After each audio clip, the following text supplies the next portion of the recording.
Welcome to another exciting episode of Crocs in the Kitchen And I'm Losing It, the podcast. Yes, this is another dual episode for the podcast and our YouTube channel, Crocs in the Kitchen. But if you don't know who we are the Crocs in the Kitchen. I am Brian. This is my wife, Jessica. And we started out at around 800 pounds combined.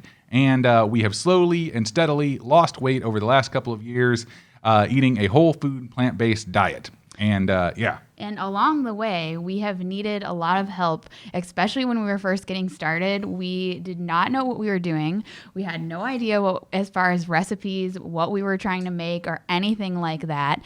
And so that's actually where today's guest comes into play. Yes, early on when we started our YouTube channel, we did one of his recipes. And in the beginning of that, I said, Chuck, if this works out, I'm coming to your house and I'm giving you a hug. And so, without further ado, the one and only Chuck Underwood from Brand New Vegan. How you doing, Chuck? I'm doing great. Thanks for having me. Thunderous applause, I feel like we need. I'm doing great. Thanks for having me. Yes, Chuck, I have to say, and I've said this with a few of the other people that we've had on the channel or on the episodes as well, thank you to you, because you were definitely one of the people that we were watching in the very beginning when we were first getting started, and we made your recipes, and it worked out so well for us because you were definitely one of the first ones where I started making some of your recipes and was just like, yes, this guy understands like how to throw stuff together. You understand how to make recipes work and make them taste the way that you remember them tasting if they're like an adaptation from when you were eating a standard American diet. And it was one of my favorite parts was just because it was nice. Your videos were like soothing and calm, and it was just you talking, and Got it was that showing, Chef John and you vibe. showed the ingredients and like all that kind of stuff. Absolutely loved it. Thank you very much for being a huge inspiration and helping us along our weight loss adventure here, and helping us get along and continue doing what we're doing today. Oh, thank you. I appreciate that. Yeah, when we first found your videos, I remember there was one day when we must have watched when we found your recipes, we must have watched like probably 15 videos in a row because we were just like, oh my gosh, this guy gets it. But yeah, Brian always loved watching Chef John from foodwishes.com, and he's like, Me too. This guy's like the vegan version of Chef John. Like, we love it. Yeah, it was fantastic. I still watch Chef John. I still do too, as well. Just for cooking techniques, like he's just good at it. He teaches you how to do things, even if it's not recipes that we eat. You can still learn something from watching a cooking show. So it's fantastic. But yes, so Chuck, tell us a bit about yourself. Going back, you growing up, you doing all the stuff, and eventually, how you got to the point where you switched your diet to a whole food plant-based diet. I was just a regular guy like you. I ate standard American diet, had no thought about what I put in my mouth. I just meat, potatoes. I grew up in Indiana, and so a lot of Southern cooking, Kentucky, Indiana, that area. Whatever, hamburgers, pizza, wings, stuff probably 99% of the population still eat. That's what I ate. I never gave a second thought to it. Probably around 2008, I was here in Portland. I had how'd you end up going to Portland? So my career industry has always been semiconductors. Oh, okay, cool. So Texas Instruments, Intel, places like that. And you go where the factories are. So when I left TI and National in Dallas, Texas, that was my first two jobs. I went to New Mexico to work for a little bitty company called Intel. That was back in the early 80s, and they were still little. And I stayed there for quite a few years, 10, 12 years. And when that fab closed down, because they do that, it's what Intel does. When they get too old, they just close them down and build a new one. Me and my wife transferred up here to Oregon because her family is from Washington State. Oh, okay, cool. So that was the reason to get closer to her family, her mom and her dad, and her brother, and et cetera. So we came here to Oregon about, 96 or so. And I was working for Intel. And about 99, I just got so tired of the industry. I've been in it so long. I wanted to do something different. Nothing bad against the industry at all. It's just, it takes a lot out of you, though. 12-hour shifts. And always working night shifts, always working graveyards. So I wanted something different, and I started my computer business. So I had a little computer repair shop here for a while, and that was doing great until 2008 when the recession hit, and I had to shut down. I almost went bankrupt. So back to work I went, back to another fab, back to night shift, and I was a lot heavier than I had ever been. And that's really when the wake-up call came. I was older. I was going back to the industry, going back to night shift. I did not feel good. My blood pressure was through the roof. I was overweight. And that's about the time that all of this, the older documentaries started coming out. Super Size Me. This is way before Forks Over Knives. This was... I'm at a loss trying to remember some of them. Food Matters, Processed People. That's the very first one where I got introduced to Dr. McDougall. And I love those documentaries. It was like a secret conspiracy or something. I'm like, what are these people doing? How come I never heard about this stuff? So I started dabbling with the diet back in 2008. And it worked so well. And I didn't know what I was doing, but I started cooking and figuring it out as I went. And like you said, I cooked the food that I want to eat. I didn't want to eat twigs and leaves and, what people think we eat. I didn't want to eat that stuff. Our example is always avocado toast. Yeah, I wanted to eat my food. So I figured out, ways to make my food. And it worked out in 2013. I thought I'd try this blog thing. So when I started to blog, and 3 years later, I was able to quit my job, do this full time. That's awesome. And here I am. I'm still here. So did you actually cook before you started this, or was cooking a passion of yours at that point? It wasn't a passion. I could cook. I had certain foods I liked, like my chili. Of course, barbecue. That's a guy's job, right? Barbecue. That kind of stuff, but not like I have today. No. Yeah. I don't know where it came from. It's funny because when my father-in-law, when he was alive, he would come and visit. And I was still working for Intel, or I was working in a computer shop, one of the two. I would cook something for dinner just to be nice and let my wife spend time with her mom and dad. I'd cook. And he always looked at me and he said, "Chuck, you're in the wrong business. Should have been a chef." And I thought he was crazy. It's like, I don't want to be a chef. I'm not that good. It's just food. I mean, it's just French fries or whatever it would be I was cooking. But he loved my food. So it always stuck in the back of my mind. And I think of him a lot. Yeah, I think I said it on another interview before, saying that, like, had I been smart, I would have gone to culinary school. Like, instead, I went and got an audio degree. And so, yeah. But it's also funny because I told that to our friend Chef Chris Bertkey here in St. Louis, and he was just like, He's like, don't become a chef. Don't become a culinary person like that. He's like, trust me, it's not good. It's not glamorous. He's like, and I was like, well, I'm kind of already doing that. I'm just doing it one recipe at a time. But you get the cool jacket, right? Yeah, that's true. I do. Yeah, I would get a cool jacket if I did that. Like, Chef Chris doesn't wear a jacket like that though. So he just wears like t-shirts and stuff. So, but, yeah, so you're out there and you're back in the workforce. You've changed your diet around. Another question: does your wife eat the way that you do? 98%. Gotcha. She will say, "I will not call myself vegan." Did she start out? So we were actually just rewatching one of your videos earlier today, and you said that, or I think it was like your intro video on your YouTube channel, and you said that, you know, when you said you were gonna eat a vegan diet, people thought your family and friends like laughed or whatever, and then when you said whole food plant-based, they thought you were crazy, you know, crazy essentially. So how did your wife feel about it specifically, or how was that?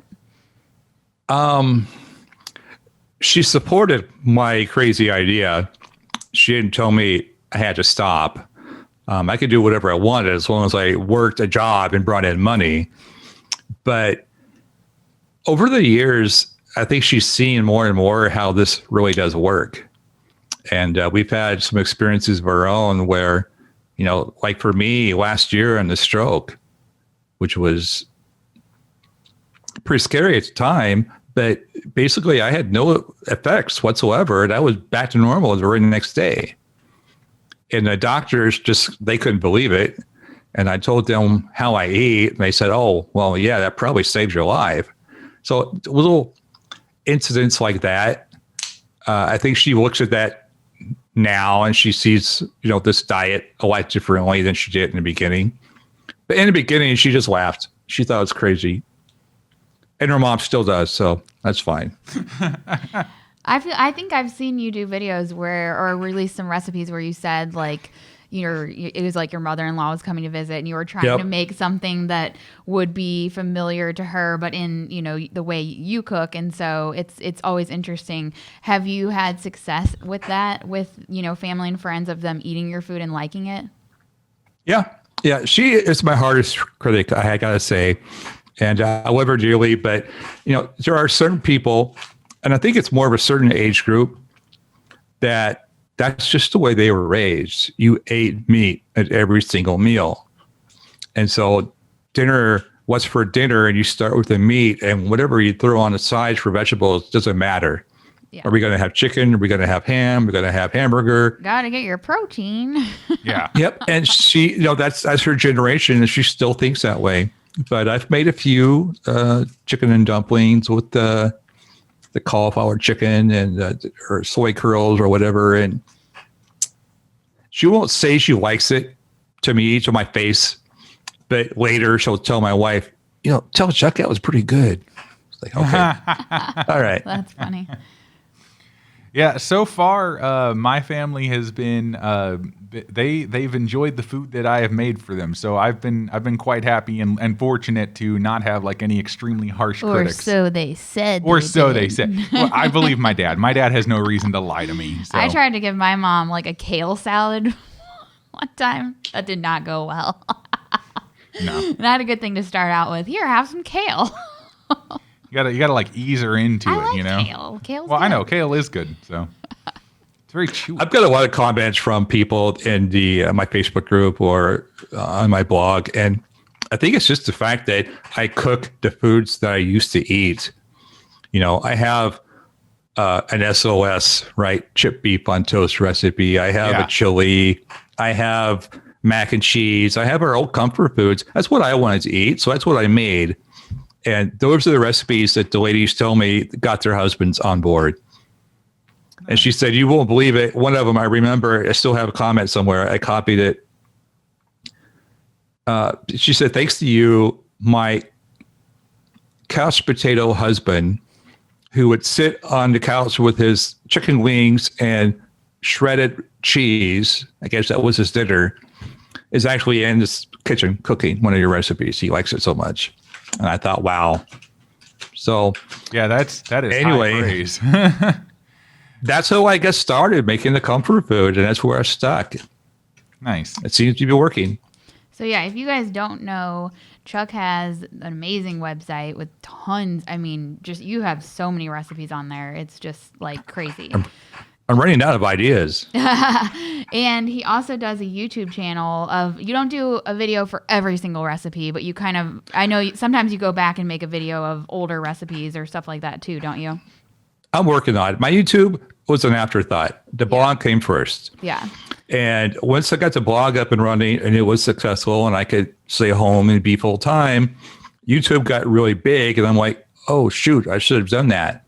And so I'm still now catching up, especially to new YouTubers like you guys who are just killing it. I'm way behind you as far as YouTube subs go. So everyone go on over, and why aren't you subscribed to Chuck yet? Do it. That's the wave of the future. People want to see the videos. They like watching cooking videos. So that's what I need to do. So I'm going to spend all year this year concentrating on. It's my YouTube. And the good thing about Chuck's recipe videos, there's no, as Brian likes to say, dilly-dallying. Yeah. You don't do a lot of the random stuff that like we rambling where we just keep talking and talking and talking about whatever it is that we're talking about. You just get on into the recipe and like show, It's because I'm terrified behind a camera. Yeah, you can't really win. Like if you don't add all the details that I like to add sometimes, then we always get a million questions. But if you add it, then it's like it's too long. So yeah, but your recipe videos are very well done. So if you guys are looking for, if you're new to a vegan diet, or even if you've been eating a vegan diet for a while, check out his YouTube channel because he's got so many different videos on there that show you exactly how easy it can be. I will say this though, the ingredient shot that like you've done for stuff where like in the past I remember it was always like, oh, here's the stuff that we need for this recipe, and it's all the different bottles, it's all the different spices and whatnot, and it was all laid out, and you're like, we're gonna need this and this and this and this and this and this and this, and like you explained it all, and I was like, well, hey, if we ever do a YouTube channel, I totally want to do that. So yeah, we kind of did take that one from you. So that's why we do it in our videos, because we loved it so much that it was like, this is a great way just to show everybody, like, this is everything. This is all the stuff that goes into it. And I think a lot of these other cooking channels that I've seen, or even just cooking shows like on Food Network or whatever, it's always just like, and throw this in, and here's all the herbs and spices. And just like, that's not how people cook in real life. So why would we show that as just sort of this quick TV show thing, as opposed to actually showing people our spice cabinet and what it actually looks like? We change it up a lot. We have different filming styles. Mine is more of a chaos method, and Brian's is a little bit more like organized. So it depends on what. I mean, there is very little planning that goes into when we're doing stuff. It's like, oh, we need to film this video. Okay, what should we do? And I get bored repeating myself constantly. So like I try to certain stylistic things, just change things up, tweak things here and there, and just keep adapting until eventually, I get bored with that, and then I move on to something else. But yeah. But Chuck also has a really big Facebook group. That is true. So if you find, just search for Brand New Vegan on Facebook, but we're going to link to all this stuff below. So whether you're listening to the thank you. Whether you're listening to the podcast or you're on YouTube, all the links will be in the description, or the website and all that stuff. So you guys will be able to go to all of his different things. But yeah, his Facebook group is really cool because you can interact a little bit more with a community of people, and I guess my question would be, sorry, Brian, taking your show. My question would be like, so I know you started the blog because you were just like, well, I'm assuming it was like, well, I have some recipes, let me share them. But what has made you want to keep doing this, to have the Facebook community? What is your goal with all of it? The Facebook community by itself, that's a whole different story. And it was, and I've told this story before, I'll tell it again. It was really selfish of me because I got thrown in Facebook jail. I shared something to a group, they didn't like it, and they reported me, and I got thrown in Facebook jail. And I didn't understand it, but I couldn't post anywhere. And I kept seeing this message from Facebook that you are, whatever they call us, suspended. You can only post in your own page or group. I said, fine, I'll make my own group. That's awesome. That's really where it started. But today, if you go to that group and look, it's one of the best things I ever did. I mean, we have I'm losing count, I think almost 22,000 people that are the best people in the world. They support each other. They help new people answer questions. They're non-judgmental. We have our issues from time to time, but I have some wonderful admins helping me keep track of the group and run the group. And so shout out to Michael and Trish. You guys are awesome. it's a full-time job, really, sometimes, just running a Facebook group all by itself. Oh yeah, somebody asked us, like, will you guys ever start a Facebook group? I was like, I'm not at that point in my life yet where I can make that commitment. It's a commitment, and it's taken on its own life. I never expected this when I just made a Facebook group because I was in jail. I never thought it would grow into what it's become, but it's like in my opinion, it's one of the best Facebook groups out there. Just because of the level of support. Yeah. And we don't fight and bicker. We have admins that very politely keep everybody on track. And yeah, I got to agree. That your Facebook group is one of the nicest, like as far as just people concerned, is one of the nicest groups out there that I've interacted with. So I really enjoy seeing all of their stuff and posting in there. Because yes, I am a member of that group as well. Yay!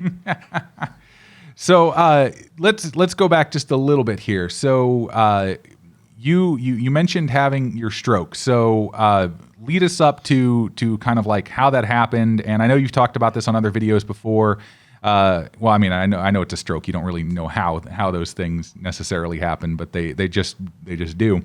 But lead us up to, like, what was going on, like what it was like to actually experience that, and then into like the recovery process and stuff like that, like you with the doctors and at the hospital and stuff. Because I think it's just a great story that people need to hear. Thank you. It was February 24th of 2020. So we didn't know that 2020 was going to turn out to be the wonderful year that it was. Back in the good old days of 2020. So this is my introduction to what 2020 was going to be like. February 24th, it was my dad's birthday. And I woke up not feeling normal. Something was off. I wasn't in pain. This was before COVID. I didn't have the flu. I didn't have a cold. It was more like a vertigo and almost not quite nauseous, but close feeling in my stomach. And it was just, I've never felt like that before in my life. So I blew it off, like most guys do. I don't go to the doctor hardly ever. And I thought, it'll go away. And I told my wife about it later, and my speech started slurring. So I still have a little tiny bit of a speech problem today. That's the only effect. But it was really bad that day. My wife could hardly understand me. She said, something's wrong. You need to go to the doctor. And I said, because I know the symptoms of a stroke. I didn't have the facial drooping or the arm one lowering or any of the normal recognizable symptoms. I didn't have any of those. It's just my speech. And it was never happened to me before. I thought, what the heck is that? It'll go away tomorrow. And it didn't. It was worse. And that's when we went to the doctor. And I opted just to go to the family doc. She wanted to take me to the hospital, but I'm stubborn. And he was busy. And so the receptionist at the front desk took my symptoms, took one look at me, and went running back to the doc, and came back a few minutes later and said, get to ER now. So I had never been in the hospital before, ever, for anything. And this was my first experience in the hospital. And I got in, they saw my symptoms, rushed me back. I got bombarded by a team checking all kinds of stuff, and got me on the bed, got me the funny little gown, whole 9 yards, and started the MRI and the scans. And every single scan, every single test they ran was normal or negative for whatever they were looking for, except the MRI. And the MRI showed a little spot, and they said, yeah, you had a stroke. So it wasn't a TIA, whatever that stands for. It wasn't the little tiny micro strokes. It was a full-blown stroke. It was the clot kind. I guess there's a clot kind, and there's the kind that hemorrhage and bleed. And those are the really dangerous ones. Mine was the clot. And when I heard that, I got so angry because I wanted to know why. I've been brand new vegan, as far as the blog is concerned, for years. I eat healthy. How could I have a stroke? And I was just so mad. I thought, I let my people down. I thought all kinds of things. And the doctor said, well, one, it could have been years of your bad diet. It could have been years of working night shifts, because that's trying to adjust your sleep schedule back and forth between days and nights is really hard and stressful on the body. It could have been anything, but he says you need to quit blaming yourself for having a stroke. You need to be thanking yourself that you're vegan, that you eat the way you do, because believe me, I told everybody while I was there, I can't have a stroke. I'm vegan. Why am I having a stroke? I'm vegan. He said you need to be thanking yourself that you are vegan, because it probably saved your life. So they kept me overnight, and they ran some more tests. Everything was fine. And I think they wanted to keep me and just watch me even longer than they did. But I was so mad still. I wanted to go home. It's like, okay, you guys figured out what went wrong. What are you going to do about it? Nothing. They can't do anything about it. They can give you pills, which is what they did. They gave me a blood thinner, antiplatelet. And, my cholesterol was high. Why? I have no idea. Because I don't eat dairy or meat or anything that has cholesterol in it. So how can I have high cholesterol if I don't eat it? 2 different nurses told me that cholesterol comes from plants. And these were nurses. So I told them to go back, look it up on your old Google monitor you got there at your desk, because you might learn something. Anyway, they gave me pills. That's all they could do. So I was pretty much insisted I go home. I wanted to check out. And I remember the physical therapist came in. He put the little harness around me, I guess the little leash, so you don't fall over. I know if you've ever seen that before. It's like a belt. They wrap it around your middle. It's like a dog leash, really. And you go walking in case you fall over, they can hold you and not let you hurt yourself. And he wanted to try walking up the stairs, he said.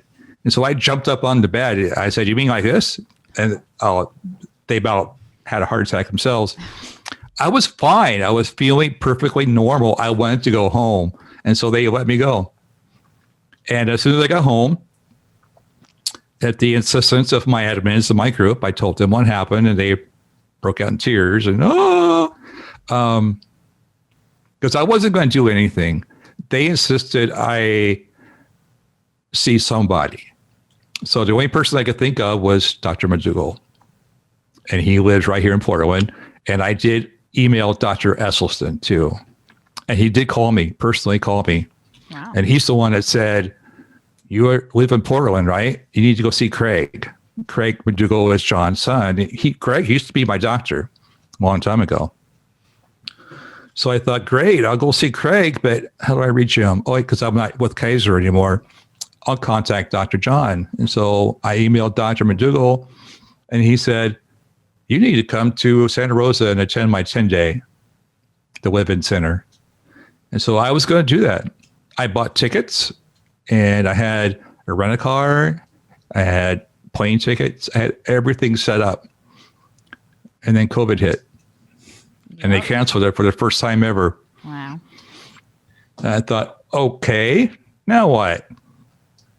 Well, what would they do if I was in Santa Rosa? They would feed me a pretty strict diet. They would make me exercise every day and get my rest. And so I spent the next 30 days doing that myself. And I dropped down to like 188 pounds, lost a lot of weight. My blood pressure became normal. I weaned myself off the pills.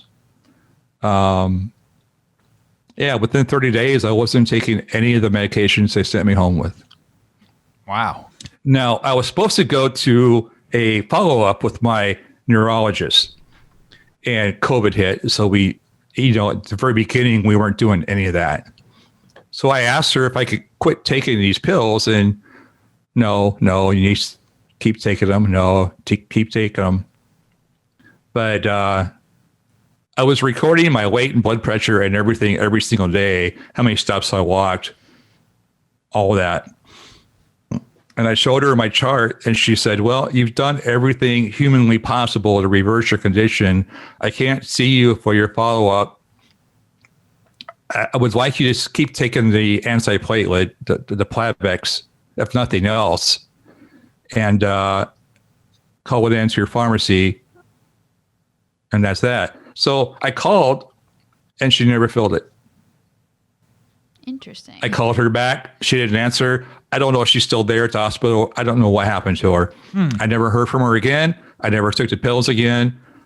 I'm pill free. And I just checked my blood pressure last night. It was like 117 over 77. And the day of the stroke, it was like 177 over 102. It was crazy high. So that's where Walking Wednesday came from in the group. I started walking and with my phone, taking pictures, whatever I saw, and people liked it so much. Everybody started doing it. So what other kind of diet? I know you've made a few diet changes since, and even like some of your recipes you've changed a little bit after the stroke happened. So I cleaned up my diet by what I thought would probably happen if I went to the Santa Rosa 10-day McDougall Center. And that would be no nuts, no seeds, of course, no oil at all, no high-fat food. So I cut out all of it. No alcohol, no anything.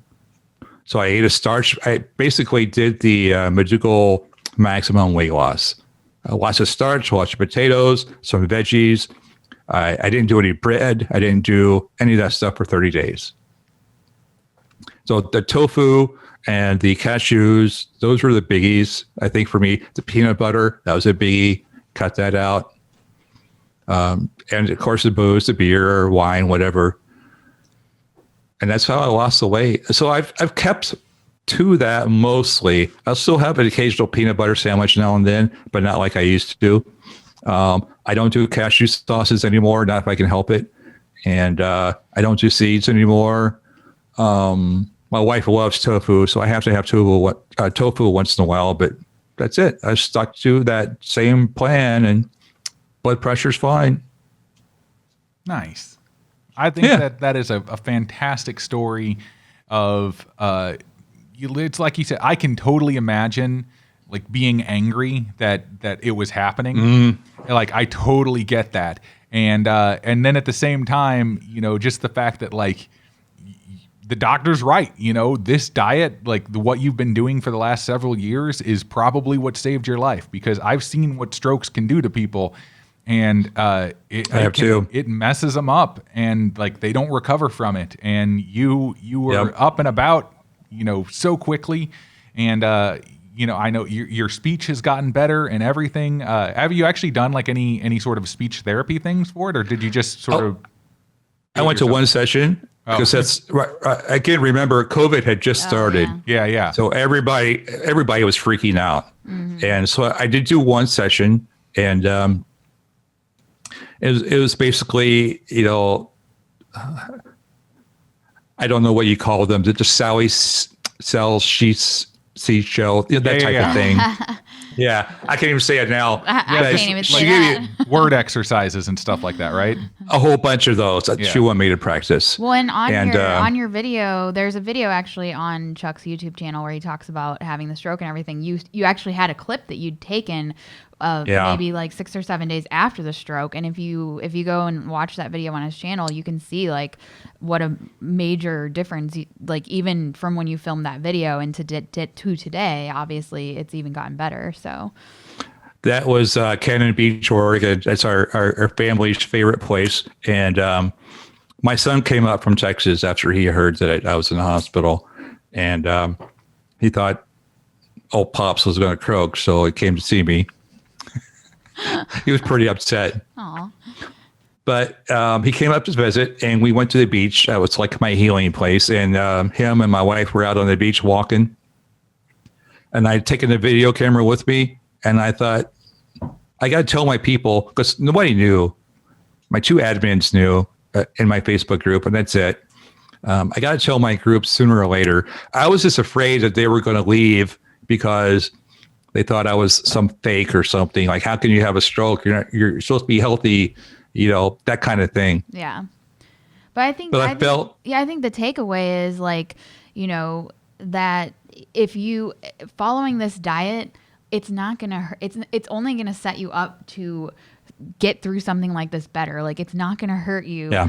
You may have other stuff. You may have damage that you've already done, like all that. I mean, yeah. gosh, And nothing can protect you 100% from all of the things that can happen to you in your life. Yep. So, but this is only going to, like, if you can do something and make a change that can set you up to make it through something like that better, why would you not do it? Yeah. But it's interesting. I don't know. I feel like people with Brian, I mean, he was over 500 pounds for a significant amount of time. The moment we were like, oh, we're going to eat potatoes, we're going to eat whole food plant-based, people were like, oh, is that healthy? Well, I know. Is being 514 pounds healthy? Like, people don't, So, this is just kind of another example of that. But I can totally relate with the whole, being in this public eye, with us doing the YouTube stuff and you doing your blog and your YouTube and all that and having your group, you feel like you want to set the best example and all that kind of stuff. Yep. And obviously this was not in your control. Brian and I in the last year, gained several pounds back each, got off track, I let my depression and anxiety get the best of me.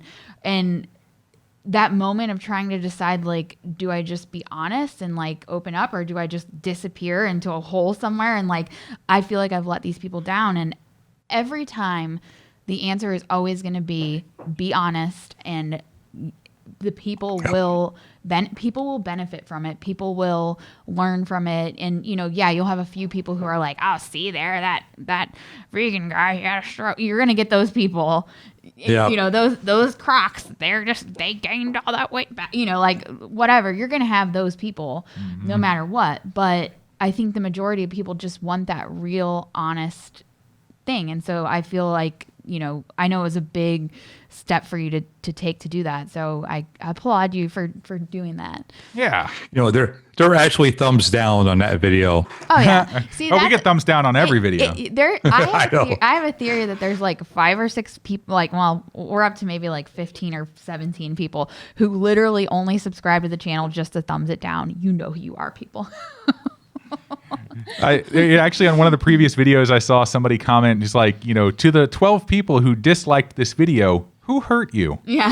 Yeah. Do you have a soul? So, no, you're right. And I just felt bad. I felt like I let my people down, but they told me otherwise. When I finally came out and told the story, and I made the YouTube video and all that, I had so many nice comments and people thinking of me. It was great. It really was. Yeah. Like I said, I ate a horrible diet most of my life growing up in Indiana. White Castle, McDonald's, you name it. I was a cheeseburger connoisseur. Yeah, you're not you weren't too far from where we are. Yeah. I will tell you this. You're a 3-hour drive, from where we are, but or at least when you were there. Yeah, because Indiana is just right across the state of Illinois. But one of the recipes that you had on your blog, and I think you made a video for it too, but I've never made it, and it's one of those ones where I was like, if I make this and it actually does taste like the thing he says it is, then I'm doomed because I'm gonna want to eat that a lot. And it was actually your steak and shake chili. I knew it. Because as anybody who grows up in the Midwest knows, steak and shake is that's a whole nother breed of chili. Man, that is good stuff. It's close. It's close. It's whatever. I haven't made it in a long time, but at the time I really wanted some, and that was the closest I could come to it. Nice. So speaking of recipes, I wanted to do something a little bit fun. Okay, so let's all 3 of us have to say our favorite Chuck recipe.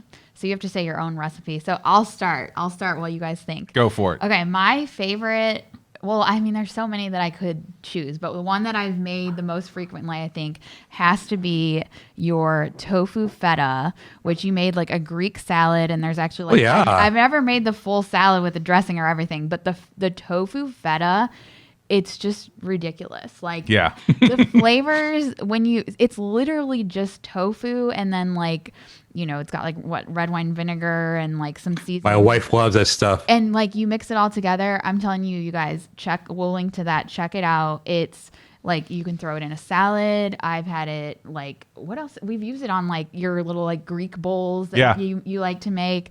There's so many different things that you can do with that stuff. And it just adds like such a nice pop of flavor to a salad. Like if you're struggling with salads and you don't want to eat another salad, make some tofu feta and you'll be good. Yeah. All right. My turn. Yes. I'm going with the one that shocked me the most, and that was the carrot dogs. Carrot dogs.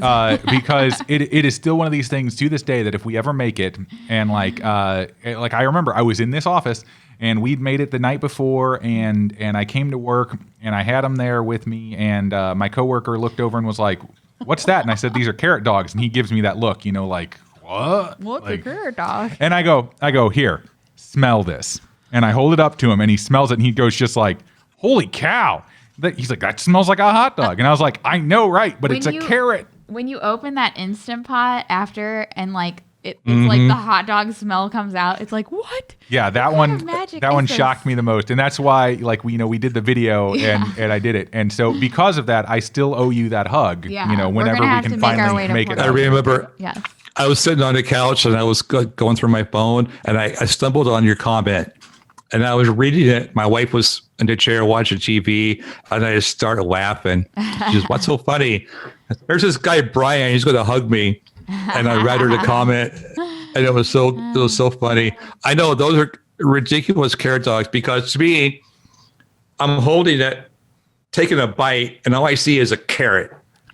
But then you smell and taste hot dog. It's such a weird. Yeah, you take anything and smother in enough of those, like you put the ketchup or whatever on it. It's like, yeah, it's those are good.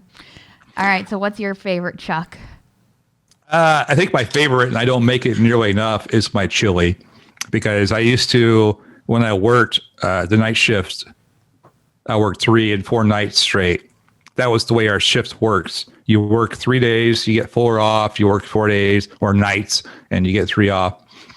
But then you get the 2 transition days where you could go back and forth. So you got to sleep part of the day or whatever. I would make a big pot of that and just take it to work and have it for lunch for all 3 nights or 4 nights. And I actually got a couple of the guys in the shop start making it because they liked it so much. That's awesome. Yeah, they're not vegan, but they love my chili. And that's won so many awards. I've never entered it. I should. But I got pictures of the trophies people have sent me. And it's like, oh my God, that's my chili. That's awesome. Yeah, I love that. It would be a tie between the cheese sauce and the tacos after that. The taco. The cauliflower taco meat's a solid recipe. That was like probably one of the first ones that we made. And then if you do that, you can do the I can't say it, but what's the sauce that you use in it? Bolognese. Bolognese. Yeah. So bad at pronouncing things. The bolognese, and that we made that. That was probably I don't remember if we did the taco meat first or that, but yeah. I'm getting hungry now.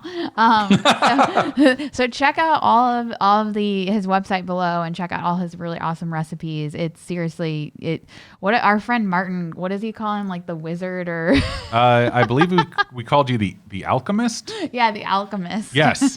Martin, the potato mage. Yes, Martin is like obsessed. Yeah, Martin's gonna come. That's funny. He owes you a hug too, I think. Yeah, Martin is back on to losing weight and stuff like that. 2020 hit him pretty hard, but he's back on, and so we're rooting him on, and and looking forward to seeing what he's doing. That isn't that great of a. Sorry, Martin, if you're watching this, he's one of those guys who isn't that great in the kitchen necessarily sometimes.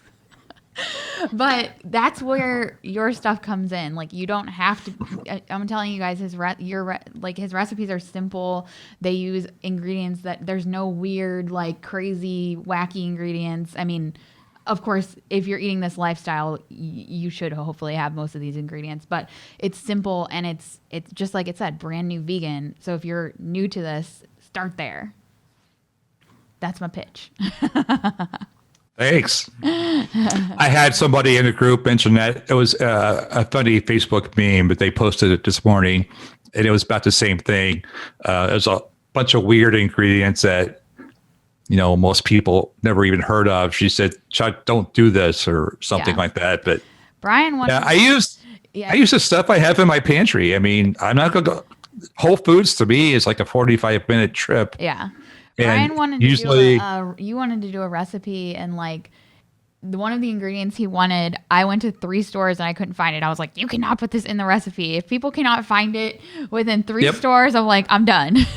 I'm out. Yep. I have a Fred Meyer, which is a Kroger near me, and a Walmart, and a Winco if I really wanted to go there. But that's it. I'm not going to go to Whole Foods unless I have to. I rarely go to Trader Joe's. It's on the other side of Portland. Not that they're bad. I'm lazy. I don't want to drive all the way over there to get one stinking thing. Yeah. So I learned how to make whatever it is I'm making without that one thing, and usually it turns out okay. Yeah. Yeah. I try to make our recipes as simple as possible, but then like the creative brain of me is just like, no, add more. But I gotta like rein myself in sometimes when I do that kind of stuff. But Chuck, I was going to ask you about this because I know you are like a lover of music. Do you happen to play any instruments? My guitar is right there. Ooh. All right. Oh, he's in the band.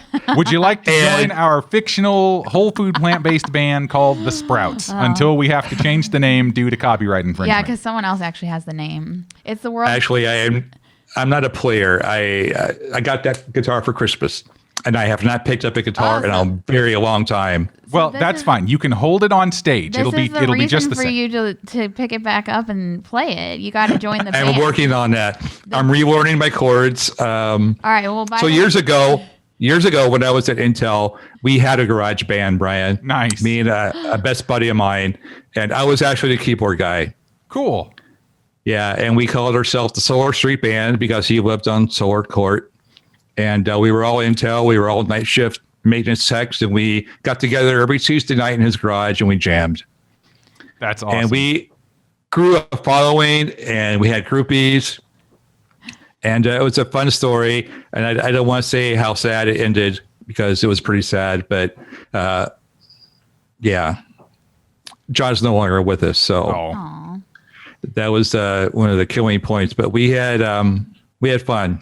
So I was in a rock and roll band. Well, I can say that honestly. You gotta use this year to get your skills up, because 2022 is when the Sprouts are doing their Vegas debut. So I plan on having the largest, the only whole food plant-based band, but also the largest whole food plant-based band that I can possibly find.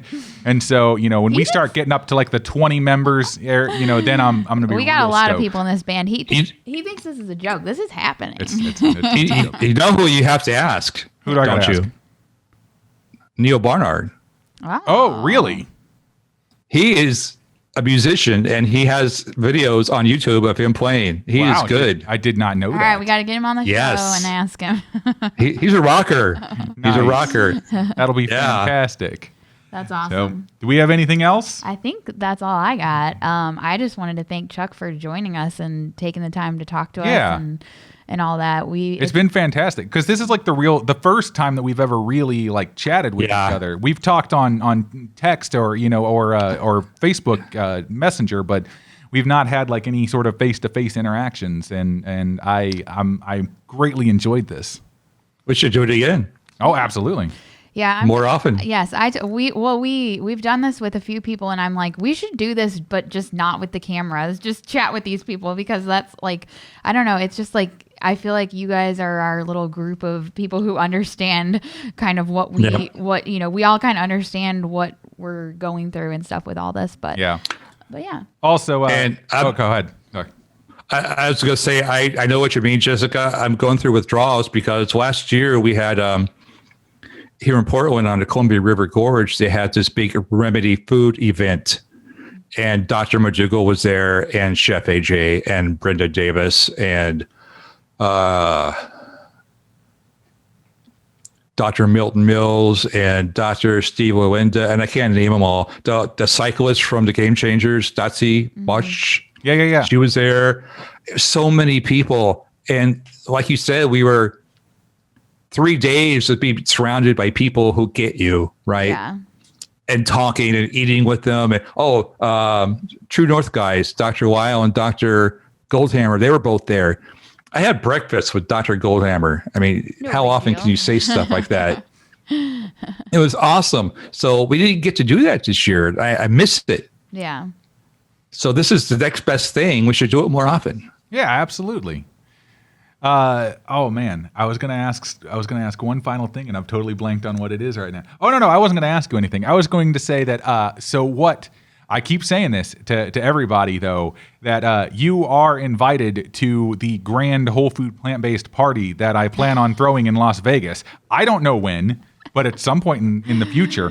And I'm getting all the YouTubers that I can together to all come together and party in Vegas with us, and we can all have a grand old time. But we're not inviting anybody else. It's just the YouTubers and you guys aren't invited. So yeah, it's just the friends and colleagues that we have met along the way, the peers that we have. That'll be the rehearsal for the Sprouts Band, and then we'll do another thing where we can invite all the fans of the Sprouts Band. Yeah, I'll be there. I keep joking that like we're gonna like rent a house like an Airbnb or something, and then we're all gonna show up and the best food and have the best cooks on YouTube making food for everybody. So I figured that'd be fantastic. So I have no idea when this will ever happen, but I promise you I'm going to make it happen one of these days, especially when we get past these days of COVID. But thank you very much, Chuck, for coming on and doing this interview with us. I know you were one of the first people that I really wanted to get on for the podcast when we were getting it launched. And I'm just glad that we've finally gotten around to doing it. That your producer finally booked it. Yeah. I just had to take over as producer because Brian's like, oh yeah, we should get this person, but then there's like no there's no follow-up. Yeah, that's very I'm like, true. okay, set a date and time. That's why my YouTube channel is where it's at and where yours is where it's at.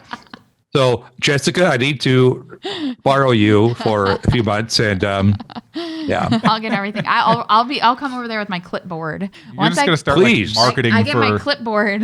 I'm a marketing person. You're gonna start marketing for all the other whole food plant-based YouTube channels. Just start your own marketing company for those people. Yes. Hey, that's an idea. It is an idea. Yeah. But yes, thank you, Chuck, for coming on. I have loved this interview immensely, and I do look forward to talking to you more in the future. But I think just get to the close. Yep. Yes, please subscribe to the channel if you haven't done so already. And also, please subscribe to Chuck's channel. That is Brand New Vegan on YouTube. And you can go to his blog as well, where he's got just a massive amount of recipes. And once again, everything will be linked in the description below. So please use that. Click on it, go, and join his Facebook group as well. Also, you can find us on social media, mainly Facebook and Instagram. You can message us on there. You can go check out whatever it is that we're doing, and we have a grand old time just doing all the sorts of fun stuff on the social media. Also, like and share the video. Get it out in front of other people because you know what? Not only does it help our channel grow, it'll also help Chuck's channel grow too.